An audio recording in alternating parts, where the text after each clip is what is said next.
RT અંતર્ગત એડમિશનને લઈને વિધાનસભા ગૃહમાં મુદ્દો ઉઠ્યો છે। માંજલપુરના ધારાસભ્ય યોગેશ પટેલે ગૃહમાં પ્રશ્ન પૂછ્યો। આરટીના વિદ્યાર્થીઓને અલગ બેસાડાય છે। દૂરની શાળામાં એડમિશનની વાલીઓને પોસાતું નથી। ધારાસભ્યના પ્રશ્ન પર શિક્ષણ મંત્રીએ જવાબ રજૂ કર્યો છે। શાળામાં ખાલી બેઠકોની જગ્યા ઓનલાઈન દર્શાવાઈ છે। વિદ્યાર્થીઓને અલગ બેસાડવાની અમને કોઈ ફરિયાદ નથી મળી। અમને ફરિયાદ મળશે તો તપાસ કરાવીશું। જ પ્રકારે ધારાસભ્યના પ્રશ્ન પર શિક્ષણ મંત્રીએ પોતાનો જવાબ છે તે રજૂ કર્યો છે। આરટીઆઈને લઈને આ પ્રશ્ન કરવામાં આવ્યો હતો।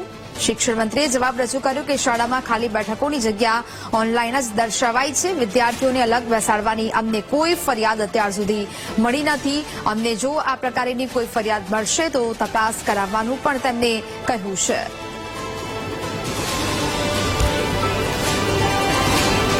ખેડૂતોને કૃષિ સહાય મુદ્દે મહત્વના સમાચાર। ઓક્ટોબરમાં કમોસમી વરસાદથી નુકસાન અંગે સહાયનો મુદ્દો ગૃહમાં ઉઠ્યો છે। જિલ્લા કક્ષાએ ખેડૂતો આંદોલન કરી રહ્યા છે।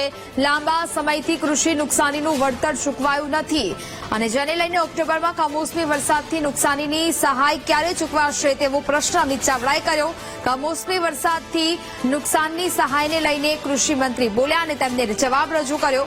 સહાય આપવાની બાબત સરકારની વિચારણા હેઠળ છે। સુરેન્દ્રનગરના બાકી રહેલા ખેડૂતોની સહાયના પ્રશ્નમાં કૃષિ મંત્રીએ જવાબ રજૂ કર્યો છે।